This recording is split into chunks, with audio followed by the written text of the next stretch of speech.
Hello, listeners and fans of the History of Witchcraft podcast. I'm Ryan Stitt, and Sam has given me the opportunity to introduce today's episode. You all are currently learning about magic, sorcery, and witchcraft in the ancient world. Well, I'm the researcher, writer, and host extraordinaire of another history podcast, that being the History of Ancient Greece, or THOAG for short. It's a weekly deep dive into one of the most influential and fundamental peoples in Western civilization, covering over 2 millennia, from the Bronze Age to Homer, to classical Greek democracy, to the Roman conquest. The History of Ancient Greece podcast sets out to tell the history of a fundamental civilization by bringing to life the fascinating stories of all of the ancient sources, while corroborating with the archaeological record. And not just military and political history either, but their society, how the Greeks lived day to day, as well as their culture, their art, architecture, philosophy, literature, religion, science, and all the other incredible aspects of the Greek achievement. If after this episode you decide to give THOAG a listen, you can find the show in your favorite podcast directory, as well as through the website at thehistoryofancientgreece.com, the Facebook page, or on Twitter at Greek History Pod.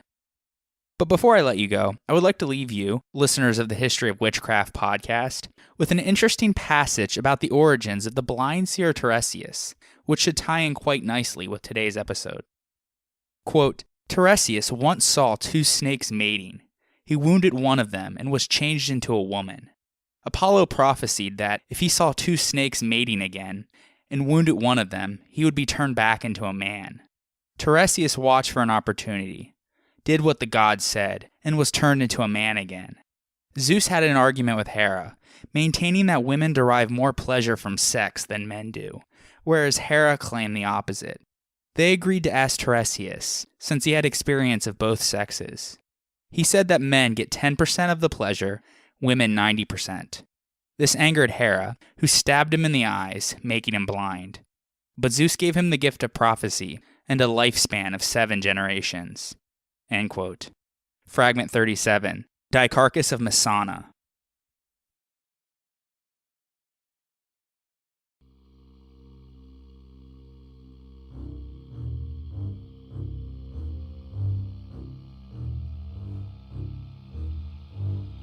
Welcome to the History of Witchcraft. Episode 17. Poisoners, Soul Drawers, and Mathematicians.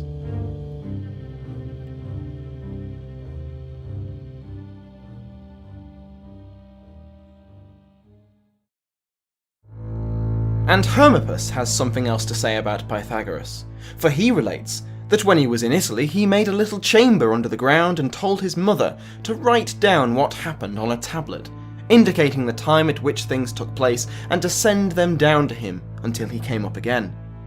This his mother did. After a time, Pythagoras came up again, emaciated and skeletal. He went into the assembly and claimed that he had come from Hades, and he read out to the people what had happened. They were beguiled by his words, and wept and wailed. They believed that he was divine, and even handed their wives over to him, thinking that they would learn something from him. From the writings of Diogenes Laertius. And if a man appears to be like one causing harm by bindings, charms, or certain incantations, or any poisoning of this sort whatsoever, whether he is a diviner or interpreter of portents, he is to be executed. Plato, in his Laws.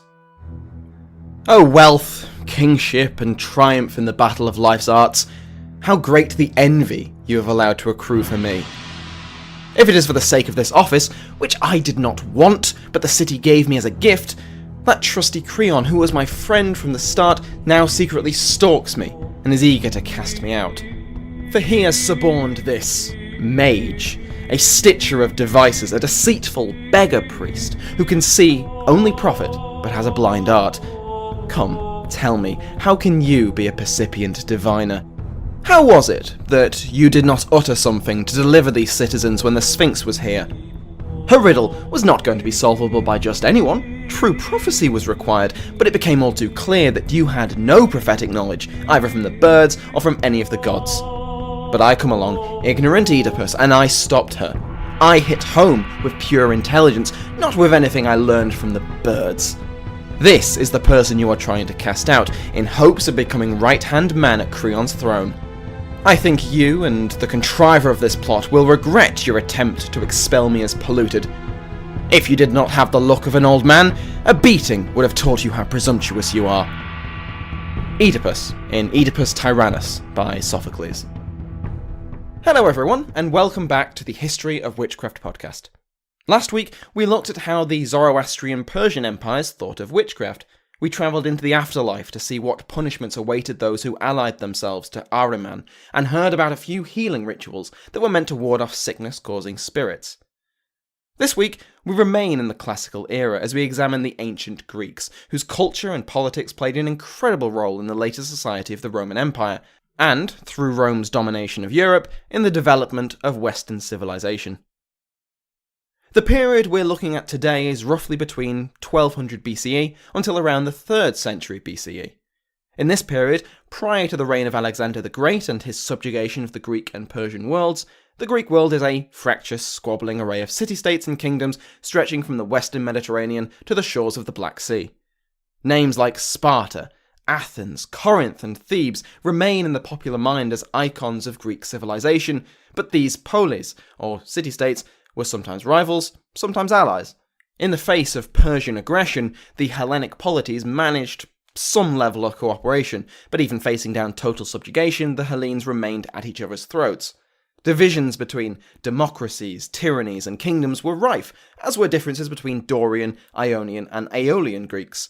So it isn't as simple as pointing to a single Greek culture for dozens, if not hundreds, of communities over a period of almost a millennium. Still, there are elements that we can consider shared enough between polis to constitute a loosely connected culture, and one of these was the Greek pantheon. Of course, the idea of a single classical Greek religion is as inaccurate as the idea of a single classical Greek state, and across the Greek world, city-states and colonies worshipped different gods in different ways. There was no central authority, no Pontifex Maximus or Shahanshah dictating what each god was and how they were to be worshipped, although there was enough agreement that we can talk about the Greek gods with some confidence. The gods and demigods of Olympus were varied and numerous, corresponding to almost every aspect of Greek life. Feasting, drinking, the harvest, war, wisdom, love, childbirth, and crossroads. Now, if you're thinking to yourself, did he just say crossroads? That's correct, but we'll get back to that in a minute. The gods were capricious and vain, often interfering with the works of mankind and requiring sacrifices and praise to either assist their worshippers or at the very least not cause them unnecessary hindrances out of boredom or spite. While the Greek gods were not omnipotent, they could manifest a large degree of control over their respective domains. Poseidon could, if he so wished, calm a sea for a voyage, and offerings were made to try and convince him to do so. One god of particular interest to us is the goddess of the crossroads, Hecate. This name might ring a bell, and you may be wondering why you recognise the name of the Greek goddess of crossroads. If this is the case, provided you aren't a Greek history buff, that's a given, it might be because of her presence in Shakespeare's Macbeth. For those who haven't had the pleasure of reading or watching Macbeth, three sisters, the witches who begin the play by revealing the future to the titular Macbeth, later meet with Hecate, as Hecate was also the goddess of witchcraft, sorcery, and necromancy. Hecate appears to have been worshipped primarily in the city of Colchis, in modern-day Georgia in the Caucasus, a place we will revisit later. Her influence can be seen in the city-states of the Greek peninsula, however, where the bodies of convicted sorcerers and other criminals were left at crossroads, in order to confuse their spirits and prevent them from returning to haunt their prosecutors. Alongside Hecate, we can find other witches in Homeric epics, such as Circe and Medea. Much like the gods, there is not one narrative involving these women, and Medea in particular is the subject of substantially contradicting stories, while Circe is sometimes the daughter of Helios, the god of the sun, and at others she's the daughter of Hecate herself. Another difference is that sometimes Circe takes on Hecate's title as the goddess of witchcraft. Her most prominent appearance is in the Odyssey, the epic describing the trials facing the titular Odysseus on his return home after his victory in the Trojan War. After losing most of his fleet in a previous disaster, Odysseus lands on the island of Circe. Here, He sends his crew out to scout the island, whereupon they find a bizarre scene. A large mansion surrounded by thick forest and an oddly docile pack of wolves and lions, which act like pets and fawn over the visitors. This, if you hadn't guessed, was Cersei's domain, and while she worked at an enormous loom, she offered her visitors a range of their favourite foods, and all but one gladly took her up on the offer after a long voyage. The one holdout, Eurylochus, sensed some danger, and he was right. The food was drugged, and the crew either passed out or were otherwise unable to escape when Cersei began to transform them into animals. Eurylochus fled to warn Odysseus, who immediately sprang into action and trekked into the forest to free his men. Here we have some of that divine intervention that the gods were sometimes willing to do. The god Hermes, sent by the goddess Athena, appeared before Odysseus and warned him of the danger Circe posed, telling him to protect himself from her poisons with a special herb. This would make him immune to her powers, at which point he should draw his sword and make as if to attack her, at which point Circe would use her feminine wiles to seduce Odysseus and take his manhood.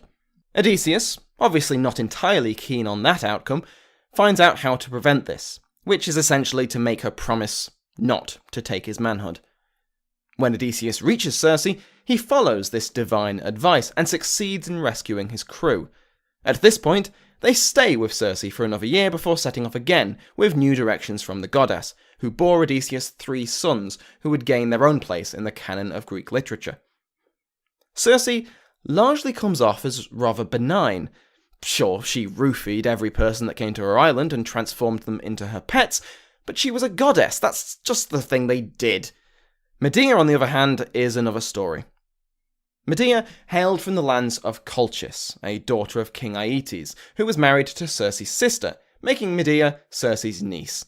Isn't Greek mythology neat like that? Everyone is related to everyone else. Medea first appears in connection to Jason, of Argonaut fame, where she plays a key role in him winning the Golden Fleece. She provides him with a balm that makes him fireproof, which was somewhat helpful when he had to break and utilise some fire-breathing oxen to plough a field. She tells him the secret to defeating the stop-motion skeletons that sprout from the teeth of a dragon, and puts a sleepless dragon to sleep with her herbs.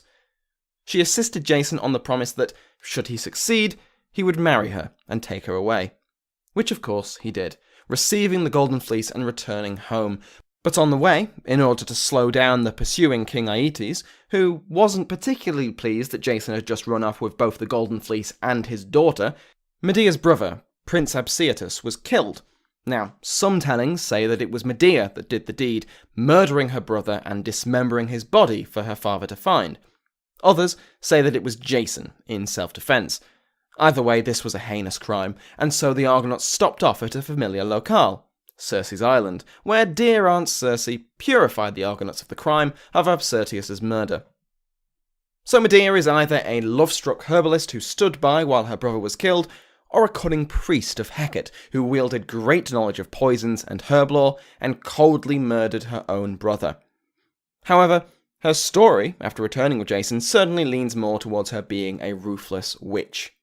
In Euripides' play Medea, published in roughly 431 BCE, Jason makes the decision to abandon Medea as his wife and instead take up the offer of marriage to the daughter of the king of Corinth.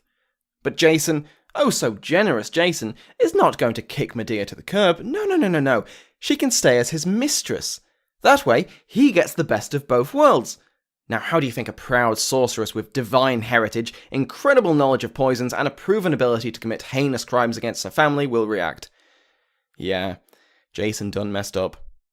Medea pretends to accept her husband's decision to, keep her as a concubine for his pleasure and humiliate her in the greatest way possible to humiliate a Greek woman, all the while planning an elaborate revenge.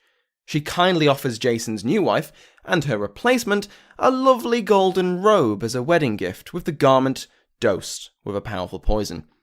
From here the accounts differ wildly. In one, Medea gives the robe to her own children to pass on to the bride-to-be, and both the children and the bride die as intended. In Euripides, however, the bride is the sole target, with her father the king subsequently dying in his attempts to save her, touching the poisoned robe in his efforts. Also in Euripides, Medea takes things to another level. After the king and princess are killed, she punishes Jason where it hurts, his family. Taking a dagger, she stabs her own children to death, depriving Jason of the immortality in the memories of his descendants. As Jason arrives to confront her about his almost wife and almost father-in-law's death, he finds his own children brutally murdered and Medea flying away in the chariot of Hermes. When performed, this play made use of a complex mechanism that suspended the actors, a literal deus ex machina, a god machine. This is, by the way, where the term for an unexpected and convenient plot device that resolves an issue comes from. Euripides did not invent the concept, but he was infamous for how many of his plays are resolved with such divine intervention. Whether or not Medea or Circe actually existed, albeit in a far less fantastical form, is impossible to know, and largely irrelevant anyway. What matters is that the Greeks knew of them. They knew their stories, and their stories fascinated them, being reimagined and retold countless times, and all the while reflecting and informing Greek societies about these powerful witches. There are other individuals, which we are sure did exist, that have reputations for fantastical powers. These people seem to be described fairly positively in the writings of contemporaries as well as classical historians. Daniel Ogden defines them as Greek shamans, as they shared similar characteristics and included mythical figures such as Orpheus and Trophonius, as well as more definite men, such as Epimenides and Pythagoras of theorem fame.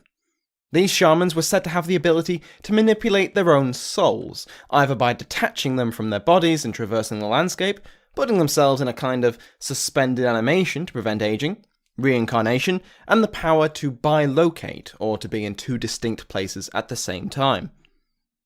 Other elements shared by the tales of these shamans were their extended retreats underground, either into tombs, hidden cellars, or caves.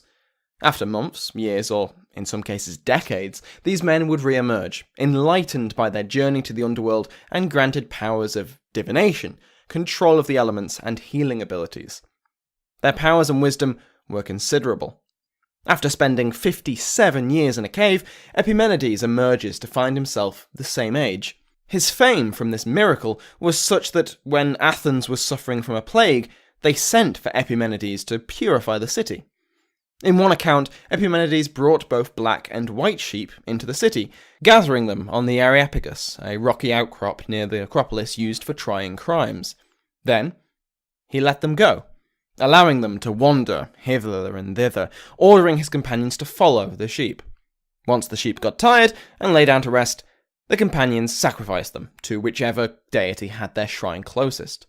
Another account describes Epimenides declaring that the plague was the divine wrath of the gods upon Athens for an ancient crime. The Cylonian affair was an attempt by an Olympic champion, Cylon, to seize the city of Athens during the games after being given assurances by the oracle at Delphi that such an act would succeed. It didn't. While Cylon and his brother managed to escape the city after their failed coup, his supporters were besieged on the Acropolis. These followers were promised their lives if they voluntarily left their refuge and stood trial. They did so, and were immediately stoned to death by the enraged Athenians. In order to cleanse the city of this crime, Epimenides had two young men, or boys, Cratinus and Ctesibius, sacrificed, in order to appease both the gods and the ghosts of the Cylonian followers, who were presumably inflicting the plague upon the city.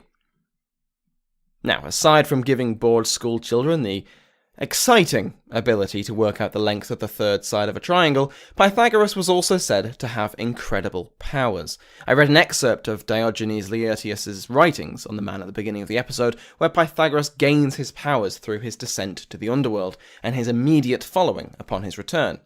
His powers were considerable.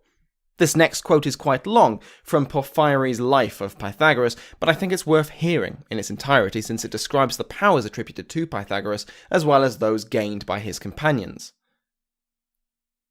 It is also known that when a ship was putting into port and his friends were praying that its cargo should be theirs, Pythagoras said, "Then you will have a corpse."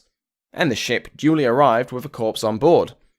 A great many tales, even more marvellous and divine, have been told about the man, either similar to these in nature or compatible with them. In brief, there is no one of whom more achievements or more extraordinary achievements have been suspected. He is recorded as making infallible predictions of earthquakes and as promptly averting pestilences and fierce winds. He checked hailstorms and calmed the waters of rivers and seas so that his companions could enjoy a gentle passage. Empedocles, Epimenides, and Abaris shared similar abilities and often accomplished such things. Their poems testify clearly to this. Also, Empedocles acquired the title Wind Warder, Epimenides Purifier, and Abaris Air Traveller, because he rode on an arrow given to him by the Hyperborean Apollo and crossed rivers and seas and inaccessible places, travelling somehow through the air. Some supposed that Pythagoras had exercised the same power when he conversed with his companions in both Metapontum and Tauromenium on the same day. End quote. Pythagoras was also hugely keen on reincarnation. One story tells him of intervening in the beating of a dog, as, in the yelps of the animal, he heard the cries of a friend from a previous lifetime. A Roman author, writing in the 2nd century CE, declared that in one of the mathematicians' past lives he was a beautiful courtesan, although one has to wonder how he would know this. Perhaps this was Pythagoras reborn. We shall never know. Another time, Pythagoras visited the temple of Athena and recognized a shield on the wall as having been his in a previous life when he had been Euphorbus the Trojan. According to Maximus of Tyre, quote, he said that he recognized the shield and that the man that had killed him in battle at the time had taken it from him. The locals were amazed.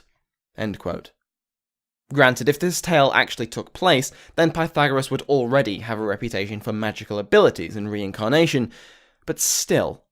Pythagoras rolls up to your temple, points to a grotty shield on the wall and says, "Yep, that was mine in a past life when I was a hero of the Trojan War. Yes, and Menelaus was the man who killed me." Surely someone would have showed some skepticism about a stranger, not only name-dropping the heroes of the Iliad, but also claiming to have been there. Another largely respected class of magic wielder were the Psychogoi, often translated to soul drawers or evocators, who evoked the spirits of the dead and put restless ones to rest, who often, but not always, hailed from the northern region of Thessaly. A helpful example of this work can be found in the works of Euripides, Thucydides, and a few others. They relate tales of the attempts to deal with the ghost of Pausanias, a regent of Sparta who had fought and been victorious in the Greco-Persian Wars. So why was his ghost now troubling the living? Well, Pausanias had been accused of plotting with the Persians and with the Spartan slave class, the Helots, to ensure his own power.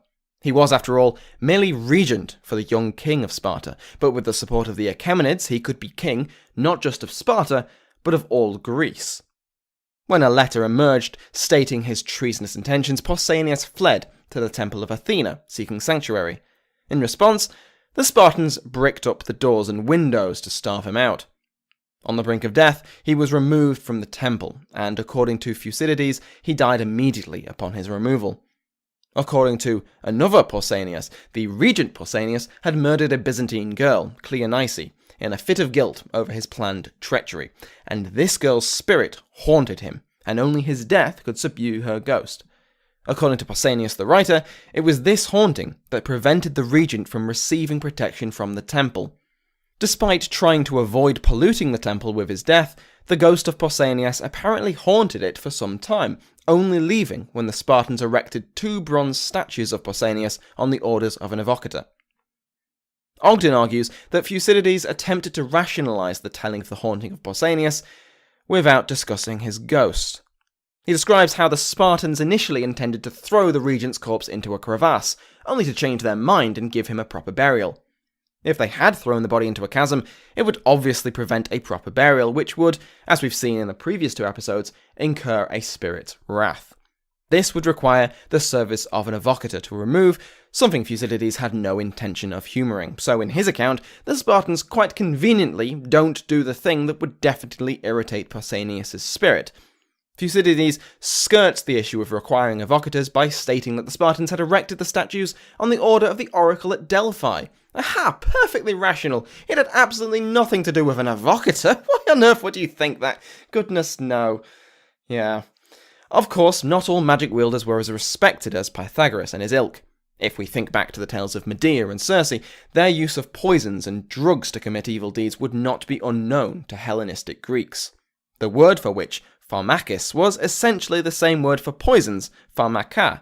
The beseeching of the gods was normally in the form of the previously mentioned sacrifice and praise, essentially begging the gods to show their favour, and hoping that they were in a generous mood, or at least had been convinced by the lavish gifts and devout rituals. Greek witchcraft was intimately tied to this religious context, similar to the other societies we've covered over the last 2 episodes. Plato, one of the great philosophers whose work has survived the centuries, differentiates a witch, or magoi, from other religious specialists. In Plato's Republic, he states that, quote, magicians coerce the gods, while the religious man submits to their will, end quote. In this world, a magician did not respect the gods in the same manner as a pious man. They forced them to do their bidding, or at least not to interfere in a way the magician did not wish. Now, this was not solely Plato's opinion. Heraclitus of Ephesus, writing 200 years before Plato, cursed the magoi for their impious rituals. As I covered last time, the Greeks created an image of a Zoroastrian priestly caste, the Magi, who were magic-wielding sorcerers, and legend had it that these magical abilities had been taught to Pythagoras and his followers, who then brought them back to Greece. Their disdain for the beggar priests, or agotai, that travelled around to sell their magical services, positively drips from the pages of Plato and Heraclitus. The form that epoidae, or incantations, took was often similar to ancient Egyptian spells. Much like the Egypt of the 18th dynasty, the written word was meant to give more power to spells, and Greek curse tablets have been found as far as Sicily, Rome, and Egypt. These tablets, dated from both classical Greek and later Roman eras, are inscribed with the names of the target of the spells, along with the details of the requested result. There is quite a lot of variety in these objects. They could be buried in a grave, or under the target's house, thrown down a well, or otherwise placed in a precipitous location, such as a temple. They would beseech a god or spirit, sometimes asking the assistance of the individual whose grave the tablet was buried in, to inflict a range of results. In order to effect a court case, they might cause the opponent to fumble his speech, or become flustered, or otherwise fail to make his case. This excuse of being stricken by witchcraft was sometimes used by public orators struck by a loss of memory or focus as a way of protecting their reputation.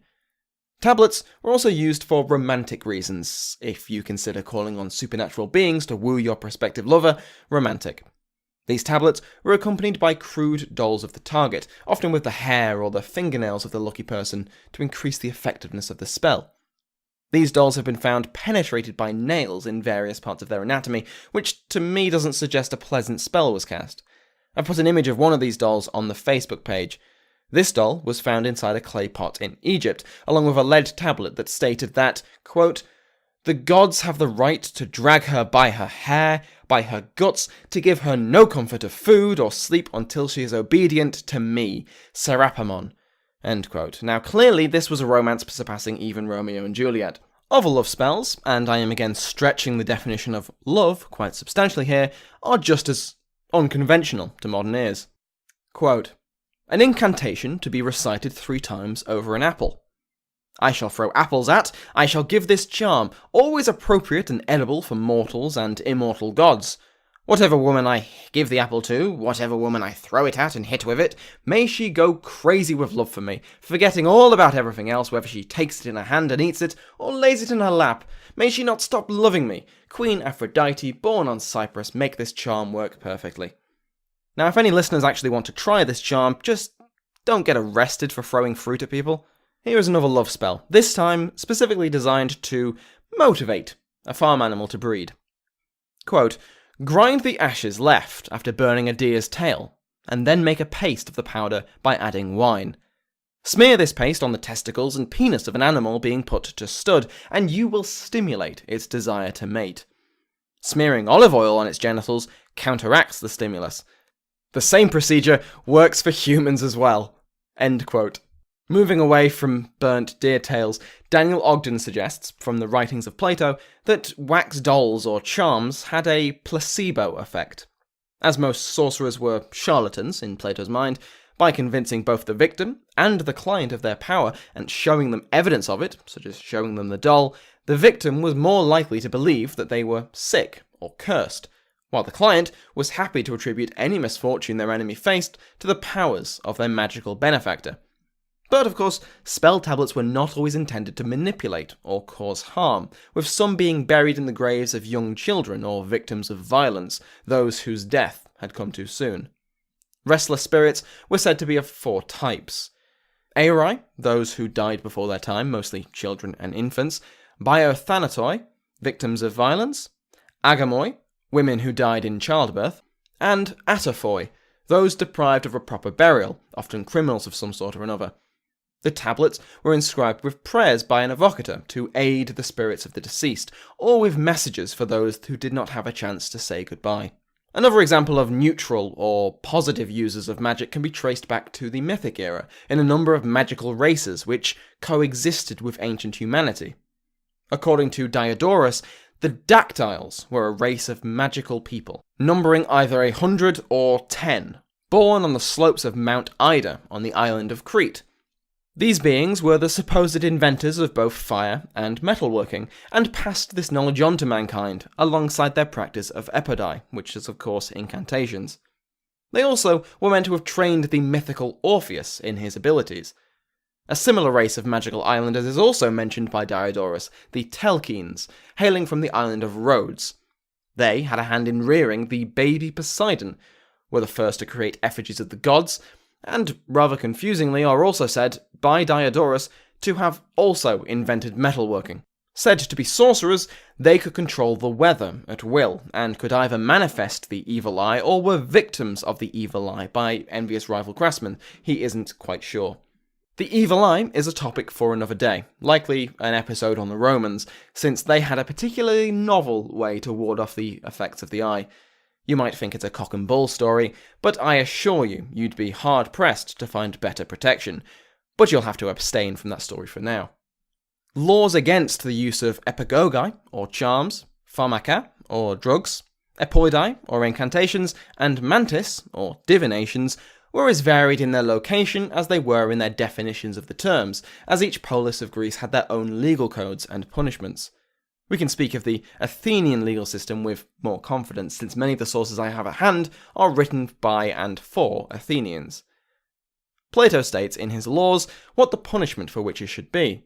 Those judged guilty of pharmaca or poisoning should be confined in prison, only receiving contact and food through slaves until their death, whereupon they were to be cast outside the city, unburied at a crossroad. Anyone that attempted to bury their remains would be liable to be accused of impiety. Should the convict have children, they were to be treated as orphans and taken in by those who sheltered such children. He takes a harder line later on in the excerpt I read at the beginning of the episode, calling for the executions of anyone found guilty of a range of magical crimes. Trials of suspected witches in classical Greece were notably rare, despite the apparent widespread belief in such acts being possible, common, and heinous. One notable example of a trial that led to not only the execution of the accused, but also their entire family, is the trial of Theoris of Lemnos around 338 BCE. Now, I should make it clear that there is some debate among academics whether Theoris was convicted of witchcraft or simply poisoning, as the details of her case are unfortunately short in comparison to the trials of the early modern era. As previously mentioned, the connection between pharmaca and pharmakis, that is, drugs and witches, is inseparable in Greek thinking at the time. What makes this confusing is that pharmaca can mean both positive witchcraft, such as medicine and healing, and negative, criminal witchcraft, such as poisons and curses. The ambiguities of Athenian law meant that using pharmaca for healing was a dangerous game. The services could be legally offered, but if the patient began to deteriorate, accusations would fly that this was the intended result, and the pharmakis could be exiled or killed. Athenian law appears to be somewhat lenient in the application of punishment. A record written by Aristotle tells of a woman being charged with homicide after one of her customers died after drinking a love potion. However, the woman was acquitted, as it was decided that her intention was not to kill. As Theoris was found guilty, we can assume that the court decided that her intention was to kill or sicken, rather than it being accidental. The punishment for murder in Athens scaled depending on the victim. If they were a slave or a foreigner, the convicted would pay a fine or be exiled, whereas if the victim was an Athenian citizen, then the punishment was execution of the convicted, as well as their family, if it was a particularly heinous murder. However, in Theoris's trial, a distinction is made by accusing her not only of pharmaka, but also of being a prophet, a mantis in Greek, and casting apoidai. Travelling prophets had something of a reputation among the philosophers and physicians of Athens, with Plato describing them in his Republic as travelling to the doors of rich men and promising them that they could force the gods to do their bidding, for a price. Plato considered these men and women to be, at best, frauds and charlatans preying on the foolish and the greedy, and at worst, impious dangers to the polis, the city. Athens did not have specific anti-witchcraft laws, unlike the city of Teos on the Ionian coast. Here, it was a crime punishable by death for the individual convicted, as well as their family, just to manufacture harmful drugs. Unlike Athens, the intended use of the pharmaca was irrelevant. If a potion that was meant to heal a sickness caused the patient's death, you would probably want to get your family out of Teos as quickly as humanly possible. Before we end this episode, it would be remiss of me to ignore the oracle at Delphi, the Pythia. Established around the 8th century BCE, the oracle was a female priestess at the Delphic temple of Apollo, who, upon the death of the previous oracle, abandoned her name, position, and family to become the speaker of the gods. We don't know how these choices were made, but it appears that to become the oracle, a priestess would have had to have led a life of virtue. The oracles, and there were as many as 3 at one time, were held in positions of great honour, could own property free from taxation, and wore crowns at public events. Supplicants might seek the advice of the gods for any number of reasons. Should we declare war on Athens? Begin our trading voyage to Tyre? Establish a colony on the Black Sea? The answers from the Pythia would determine the actions of entire armies, and it is fair to say that the oracle was the most powerful woman in all of Greece. Those who met with the oracle were called consultants, literally those who seek counsel, and these consultants had a 4-stage journey on their hands. First, they had to get to Delphi. Delphi is located in the valley of Phocis, just 9.5 miles from the Gulf of Corinth, requiring supplicants from far-flung Greek cities to make an arduous journey by land or sea. Once at Delphi, priests interviewed the supplicants and established if their questions were worthy of asking the oracle. The priests then prepared the acceptable supplicants through rituals and pharmaca, and assisted them in the phrasing of their questions, as well as receiving the traditional gifts to the temple and the oracle. With their questions ready, and their senses heightened through meditation and drugs, the supplicants would meet with the oracle and receive their wisdom. Once completed, they'd return to their place of origin with the words of the gods. The actual source of these visions and messages is the source of some debate. The traditional view has been that a fissure or chasm beneath the temple released chemical fumes that addled the senses of the oracles and gave them their wisdom, but that has subsequently been challenged by archaeologists who have not found any evidence of a fissure or any gas leak that could explain the hallucinations. Other historians have suggested that the Pythia smoked Nerium oleander, a flower with known poisonous and hallucinogenic effects if consumed. Whatever the cause, the oracle at Delphi would continue prophesying and delivering messages from the gods until at least the reign of Theodosius I, the Roman emperor that tolerated and sometimes ordered the destruction of the old pagan temples within the empire. During his reign, the Delphic temple of Apollo was destroyed and the oracle silenced. I'll finish today's episode by thanking Ryan Stitt of the History of Ancient Greece podcast. I've listened to Ryan's show since it began, and we've swapped tips and advice on podcasting ever since. He was incredibly helpful in the formulation of this episode, not just because he's a font of knowledge for all the questions I had, as well as providing a couple of the love spells I read earlier, but also because he has, over the last year and a half of his show, taught me so much about the world of classical Greece. This episode is actually redrafted from the time before the relaunch of the show, and when I compare them side by side, the difference in the depth and accuracy is stark, and Ryan deserves a lot of credit for that. If you found today's episode interesting and want to know more, you will struggle to find a more compelling, well-produced source of information than the history of ancient Greece. If you want to learn more about the plays of Euripides, I'd suggest episodes 52 and 53, where you can hear more about the tragic tale of Medea. If you want to learn everything you can about the Greco-Persian Wars, of the politics behind the heroics of Leonidas and his 300, or the naval battles of Artemisium and Salamis, Ryan has a fantastic series of 10 episodes covering the entire period. Ryan's also told me about an upcoming episode he's writing on Orpheus, the mythical magic wielder that I only touched on today, and that should be out in the next few weeks. My personal favourite episode, just for how bizarre and brutal the tales are, is 55, Dionysian Mysteries. You can find Thoag on all good podcatchers, as well as the Facebook page and Twitter. Next time, we will discover the origins and development of the Halloween festival, just in time for all those parties, where you can wow your friends with your newfound historical knowledge. Think of it as my Halloween gift to you.